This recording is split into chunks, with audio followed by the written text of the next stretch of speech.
Hello all, it is your friend, the Great Apostate, checking in on you. Just finished the job and I'm heading off to spend the rest of the day with my lovely lady wife. So that sounds like is that an insult these days, to call your wife a lady? It doesn't feel like an insult, but you know, somebody would tell me it was.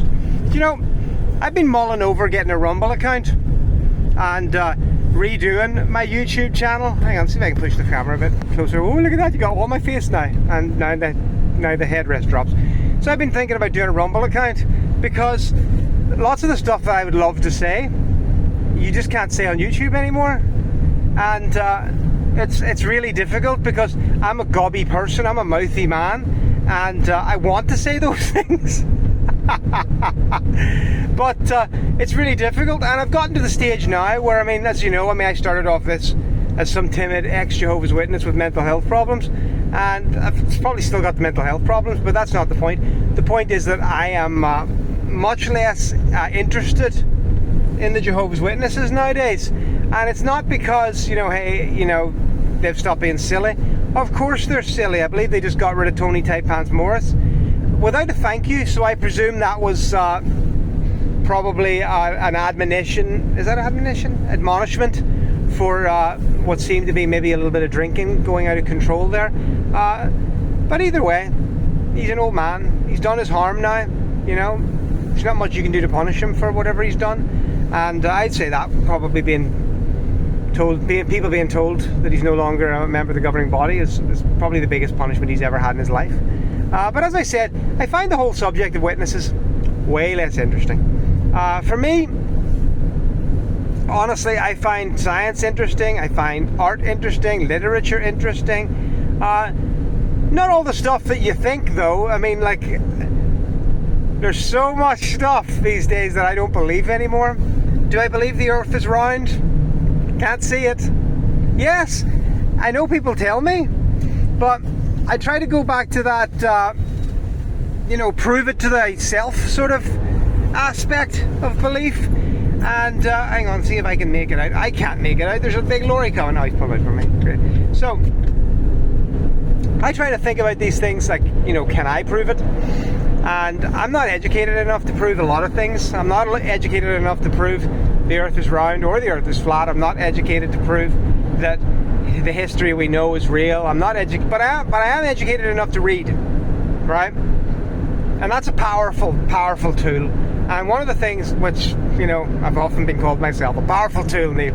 But one thing that I have read is I've read a lot of things like alternative science, alternative history, and I discovered usually to my shock and horror, that a lot of the stuff that I thought was true growing up might not be true, or if it is, it's much closer to a religious belief than I ever thought it was. So let me give you a good one.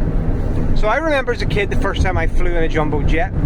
Back in my day, it was much less security concerns. So whenever I was a child, the captain used to bring the kids on board, and he let them sit. This sounds really bad. Let them sit on his lap, which I did several times, and you would be able to hold the controls of a jumbo 747 and look out the window. And I was like, I did that. You didn't do that because you're not as old as me, but I did that, and it was so cool.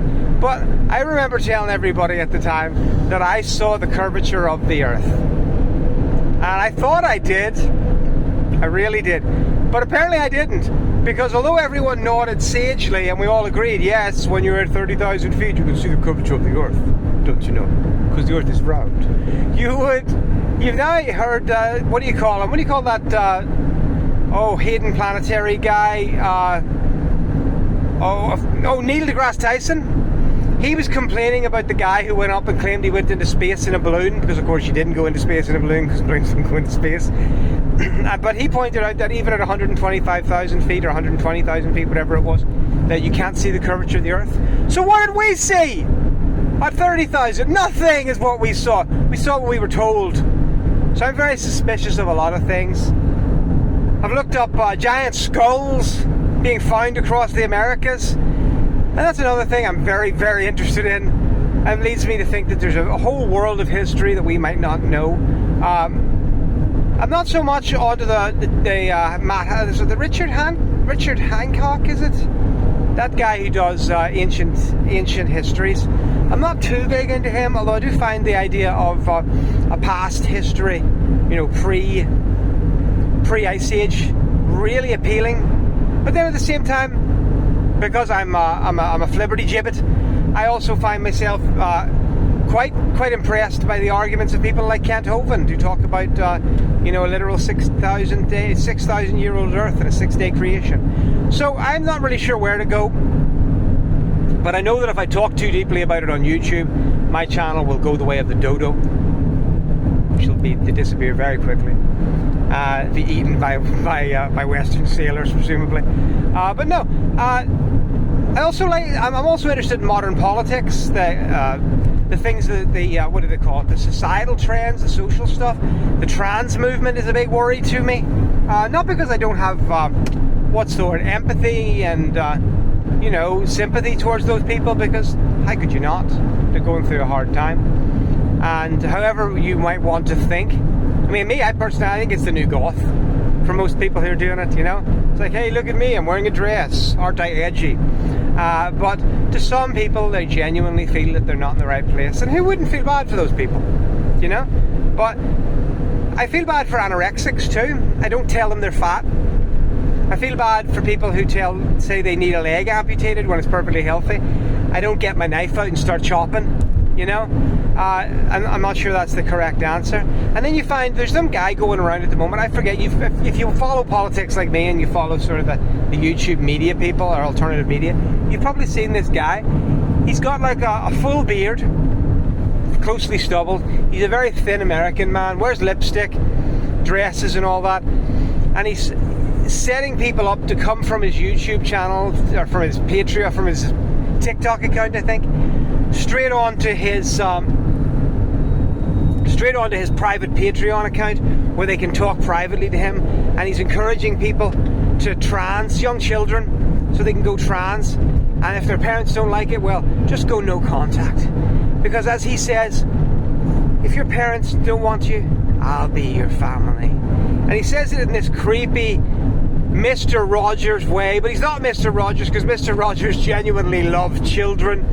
He's like pedo Mr. Rogers, and it's scary as fuck to me, because if that's the future, I'm glad my children seem relatively based and red-pilled, they think all this stuff is bullshit, and they see it in their schools too, and they just, they know enough, pardon me while I bite my fingernail, they know enough to keep their mouths shut because they know they'd get in trouble, but they also know enough that they think it's all bullshit, and that gives me a lot of comfort.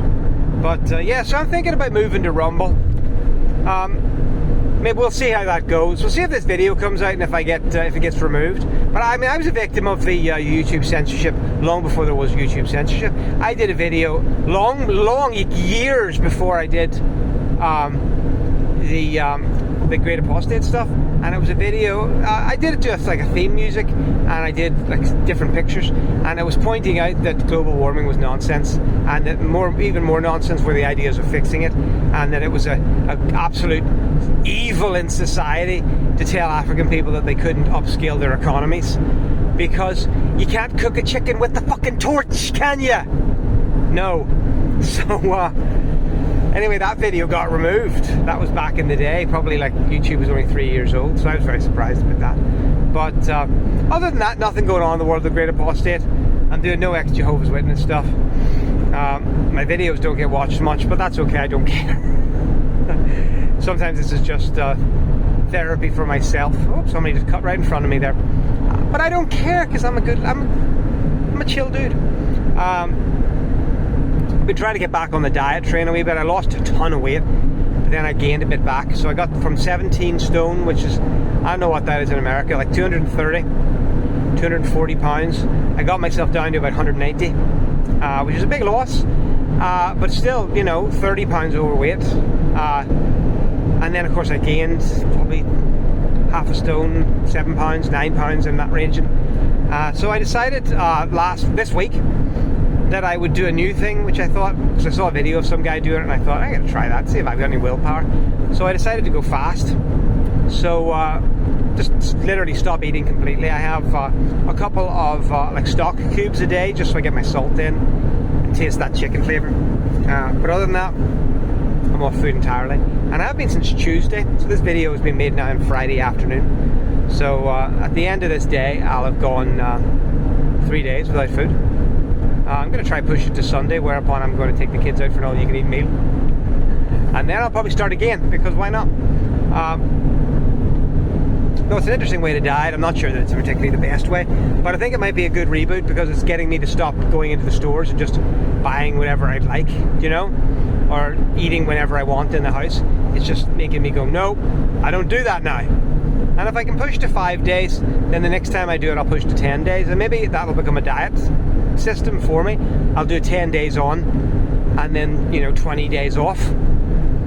Eat what I like during those 20, and then just fast for 10 days, because, you know, you lose 10 days, you'll lose about nearly 2 stone. So that's 28 pounds if you're American or Canadian. Well, no, Canadians do stones too. But anyway, guys, I'm digressing. I hope you're all well. Let me know if you think you'd follow a rumble.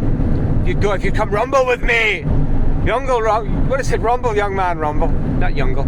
Guys, have a great day. It's a great apostate. Like and subscribe if you like and subscribe.